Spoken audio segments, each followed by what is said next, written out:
Alright, so now that we've gotten that out of the way, shall we just go ahead and do all of them at once? Yeah.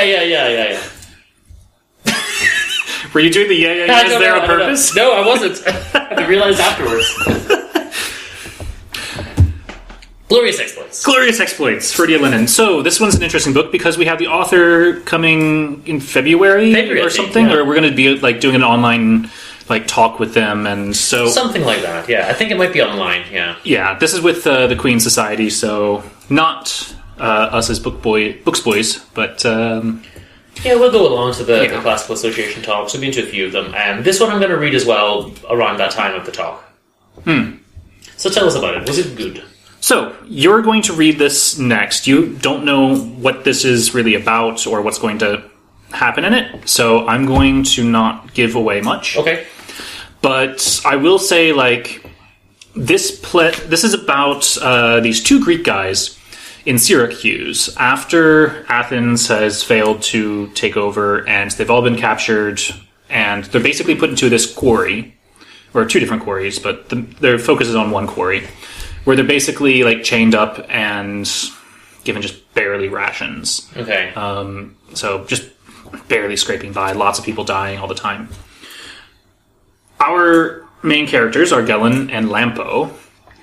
So Gelon he's really into Euripides.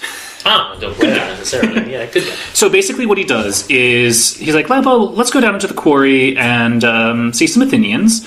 I want to see some Euripides, because he's always loved it since he was a child. So we'll give them some wine and some cheese for anyone who can give us a few lines from Medea or something. Okay, fair enough. So they go down there, and they end up meeting a few people who know them. There's two main ones who know what they're doing.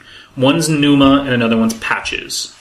Numa's not really introduced until later, but Patches is one that Lampo really attaches himself to, our main character. Mm-hmm. And they're both well, why don't we put on a play? Let's actually put on Euripides. That's his on Euripides. Yeah. If only the Grand Opera House would think about doing that. Yes. Well, there is a weird thing, though, that he does not accept any Sophocles. One guy's yeah, I know some Oedipus Rex, and he's no, none of that. I only want Euripides. I'm just okay. What? So, you don't want from the best Greek play. You want Euripides. He's good, but... I think I mentioned something about Euripides later in one of my books, so I'm not going to say anything now, but yeah, we both prefer Sophocles, right? Yes, it goes Sophocles, Euripides, Aeschylus. For Aeschylus. Then Aristophanes. Oh no! I mean, come on. Aristophanes is the bottom, no? I mean, they say it's harder to write comedy, right? Because you've got to be funny, relevant, topical, and creative. All those stories, it's easy to write all those stories when you're just ripping them all off from Homer or something, right? They have a head start for sure. That's definitely true. I mean, Aristophanes has some good plays for sure. So, I mean, none of them Still doesn't mean you're wrong. Yeah. There's that. So, 3/4 of this book is basically them putting together this play and trying to get a producer. So there's this really, really rich guy who's at the shore now, and he's spending some time there. He can give them 300, or he gives them several hundred gold pieces. Mm-hmm. And so they're able to buy masks. They're able to get a backdrop, clothes, even feeds these Athenians as well. So that's really nice. Lampo, in the meantime, he's kind of doing this, but it's Gelon who's really leading all of it. Okay. Lampo just kind of feels like you're kind of watching this happen and just seeing it all kind of take place. He's not even there for the main negotiations for the money and stuff. He's only there for half of it. So it's a little bit weird, I think, in that case. But he falls in love with this one woman who's a slave working at the bar that they all go to all the time. And he has a little bit of he takes her out. He helps her from these other people at the bar who groping her and stuff like this. I mean, things aren't good for slaves, especially good-looking women. Yeah. So yeah, things aren't great, but she seems to be doing all right in this bar. She's just serving drinks, and she has to sing sometimes. Okay, but that bad, I guess. There is a little bit underneath that's like he might be selling her for sex every once in a while. We don't really know. We just know that it could have happened once with our main character. Because he pays to take her, like, for a walk and spend time with her. And he has to pay a decent amount, but basically the owner says, like, right, whatever he asks, do it. Okay, don't love this. Don't love that. No. There's also, like, some kids who are there that they have to basically... who are interested in the play, but because they're from Syracuse, they all hate Athenians, essentially. Like, there's one guy down in the quarry who, like, he went a couple times and just beats them. Oh, God, like, right. just kills them. Like, I mean, they didn't bashes their invade head in. them, so... Yeah. Makes sense. It was just pure hubris on Athens' part as well to try that invasion. Like, it was ridiculous. They were successful for a bit of it. Like, Hyclera, I think, is one of the places named here that they were able to sack, but it was like a port town. But yeah, like Syracuse itself, not as much. So, yeah, they end up, like, getting these kids involved, and the kids are like, all right, maybe we won't hate these Athenians just for, like, some that killed my family. All right. That's going to be difficult to get the adults in on this. You really have to treat people on an individual level, but I get it. Yeah. So, okay, I think that sets up most of what's going on. Essentially, yeah. Then they go and put on the play, and I think that's where I'm going to stop talking about this book. Okay, yeah, I'm going to read it, so that's fair. Like, that gets you maybe like 2/3, 3/4 of the way into the book. But yeah, definitely not going to spoil the ending, because I think the ending is what made it go from good to wow. Okay. Not necessarily great, but definitely wow. We'll come back to it soon enough in a month or two. I'm very curious what your thoughts are on it. How's the writing style, though? Is it, like, easy to get through? It's very easy to get through. Okay, Yeah. I guess the only other thing is, like, so he does, like, make a deal with the owner of the slave girl, like, if he can get, like, 300, whatever. It wasn't obols. It was, what was the one that was more than that? Drachma? Yeah, I think it was 300 drachma. So, something like that, like, he can have her. Okay, yeah, Something probably like that. drachma. But So- obols were quite small.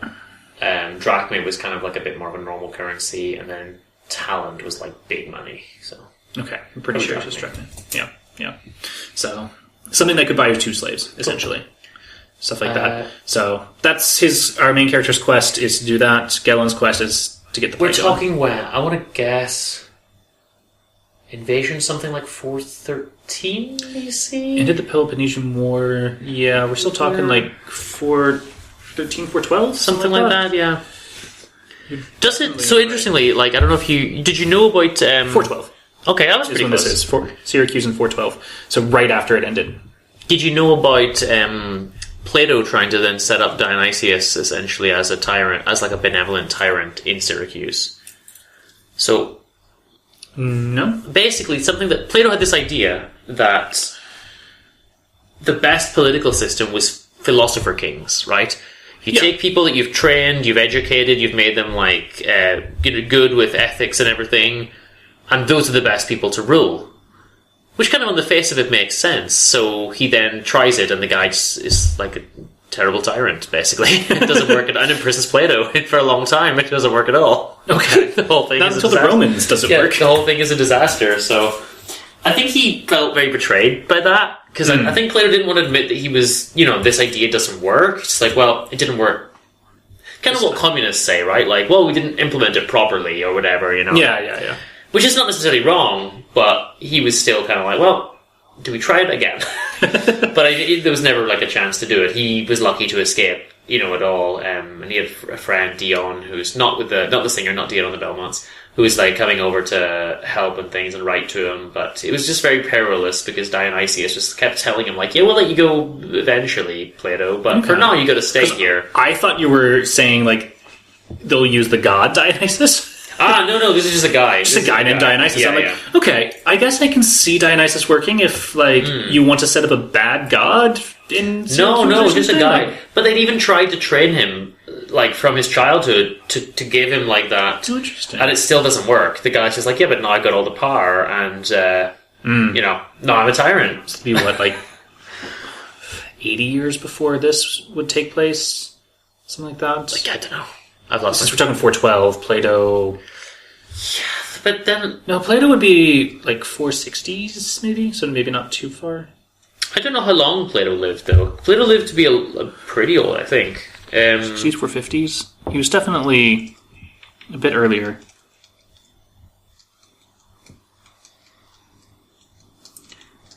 So I'm going to look up when was Dionysius tyrant of Syracuse.